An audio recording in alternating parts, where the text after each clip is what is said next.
Chapter 4 Death is Another Life. Bailey. "Oh, Elsie, Elsie, what shall we do? But it can't be true," sobbed Violet, clinging to her sister in a heartbreaking paroxysm of grief. "Oh, it will kill mamma, and we shall lose her too." "No, no, honey, not so," said Aunt Chloe. "My blessed young missus will lib for your sake, for her chillen's sake. And you ain't gwine to lose massa, he's only gwine home a little while for de rest." "Dear Vi, we must try to be composed for both their sakes," whispered Elsie, scarcely able to speak for weeping. "Dear bressed Lord help dem, help these poor chillens," ejaculated Aunt Chloe. "Come, chillens, we's losin' precious time." They wiped away their tears, checked their sobs by a determined effort, and hand in hand followed her to the sick room. Perfect ease had taken the place of the agonizing pain which for many hours had racked Mr. Travilla's frame, but it was the relief afforded not by returning health, but by approaching dissolution. Death's seal was on his brow, even his children could read it as they gathered weeping about his bed. He had a few words of fatherly counsel, of tender, loving farewell for each, Elsie, Violet, Edward, to the last saying, "My son, I commit your mother to your tender care. You have almost reached man's estate. Take your father's place, and let her lean on your young, vigorous arm. Yet fail not in filial reverence and obedience. Be ever ready to yield to her wise, gentle guidance." "I will, father, I will," returned the lad in a choking voice. "And may not I too, and Herbert, papa?" sobbed Harold. "Yes, dear son, and all of you. Love and cherish mamma, and try to fill my place to her. And love and obey your kind grandpa as you have always loved and obeyed me." One after another had received a last caress, a special parting word, till it had come to the turn of the youngest darling of all, little 4-year-old Walter. They lifted him onto the bed, and, creeping close to his father, he softly stroked the dying face, and kissing the lips, the cheeks, the brow, cooed in sweet baby accents, "Me so glad to see my dear papa. Papa doing dat well now, isn't you, papa?" "Yes, papa's dear pet. I'm going where sickness and pain can never come. My little boy must love the dear Saviour and trust in him, and then one day he shall follow me to that blessed land. Ah, little son, you are too young to remember your father. He will soon be forgotten." "No, no, dearest," said his weeping wife, "not so. Your pictured face and our constant mention of you shall keep you in remembrance even with him." "Thanks, dearest," he said, turning a loving gaze on her. "It is a pleasant thought that my name will not be a forgotten sound among the dear ones left behind. We shall meet again, beloved wife, meet again beyond the river.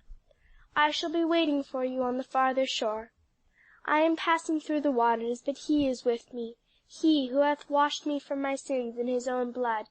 And you, dearest wife, does he sustain you in this hour?" "Yes," she said, "his grace is sufficient for me. Dear, dear husband, do not fear to leave me to his care." Tears were coursing down her white cheeks, but the low, sweet tones of her voice were calm and even. She was resolutely putting aside all thought of self and the sore bereavement that awaited her and her children, that she might smooth his passage to the tomb. She would not that he should be disturbed by one anxious thought of them. He forgot none of his household. Molly and her mother were brought in for a gentle, loving farewell word, then each of the servants. He lingered still for some hours, but his wife never left him for an instant. Her hand was clasped in his when the messenger came. His last look of love was for her. His last whisper, "Precious little wife, eternity is ours." Friends carried him to his quiet resting place beside the little daughter who had preceded him to the better land, and widow and children returned without him to the home hitherto made so bright and happy by his loved presence.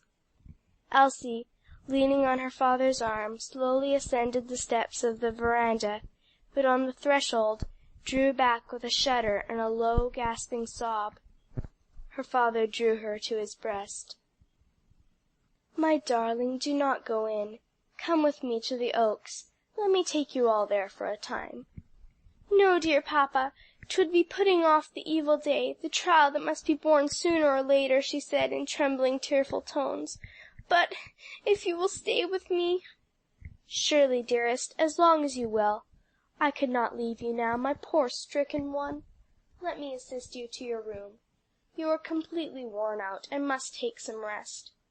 "My poor children!" she faltered.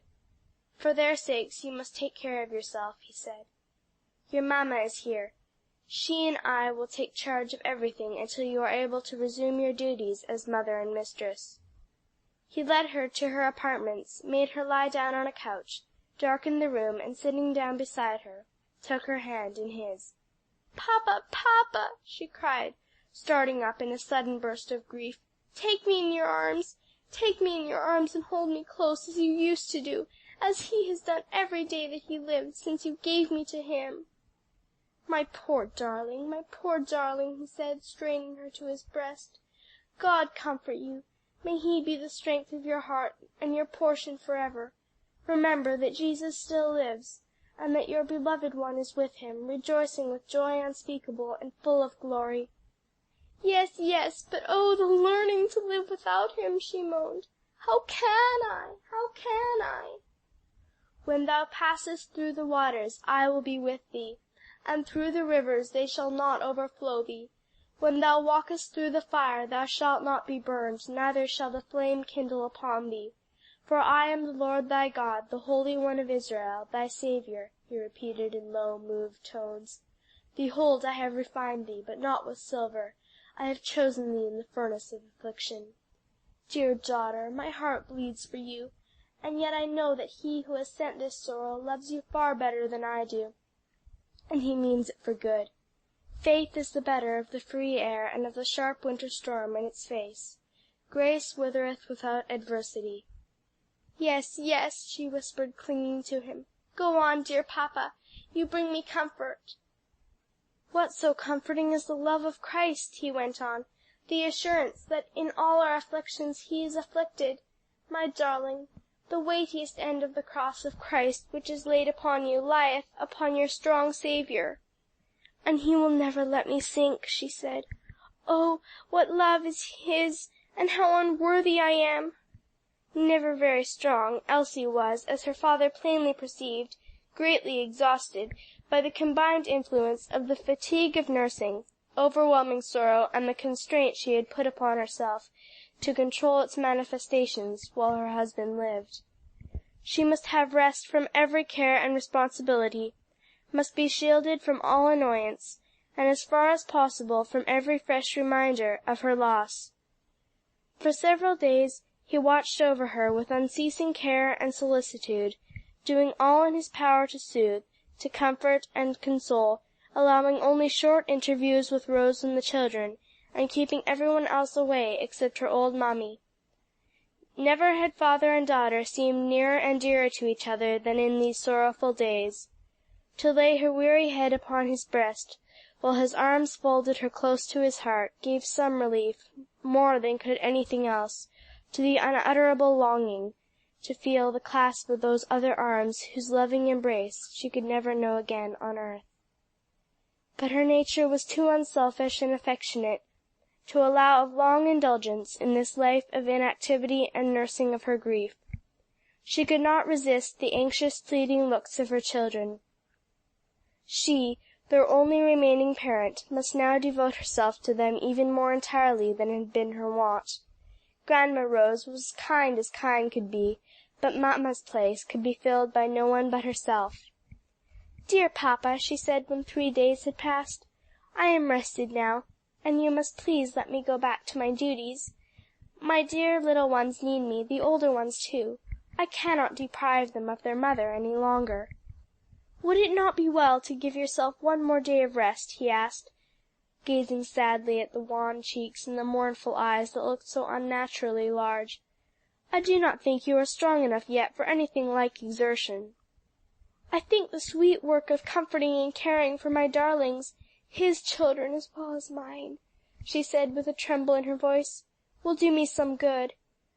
"It is partly for their sakes that I want you to take care of yourself," he said, putting his arm about her, while her head dropped on his shoulder. "Would it not have been his wish? Were you not always his first care?" She gave a silent assent, the tears coursing down her cheeks. "And he gave you back to me, making you doubly mine, my own darling, precious child, and your life, health, and happiness must be my special charge," he said, caressing her with exceeding tenderness. "My happiness? Then, papa, you will not try to keep me from my darlings. My dear, dear father, do not think I am ungrateful for your loving care. Ah, it is very sweet and restful to lean upon you and feel the strong, tender clasp of your arm, but I must rouse myself and become a prop for others to lean upon." "Yes, to some extent, when you are quite rested. But you must bear no burdens, dear daughter, that your father can bear for you." She looked her gratitude out of tear-dimmed eyes. "God has been very good to me in sparing me my father," she said, "and my children, my 7 darlings, all good and loving. How rich I ought to feel, how rich I do feel, though so sorely bereaved." The tears burst forth afresh. "You will let me go to them?" she said, when she could speak again. "Tomorrow, if you will try to rest and gain strength today. I am quite sure it is what he would have wished, that you should rest a little longer. The children can come to you for an hour or two today." She yielded for that time, and the next day he withdrew his opposition, and himself led her down to the breakfast parlor, where all were gathered to partake of the morning meal. End of chapter 4.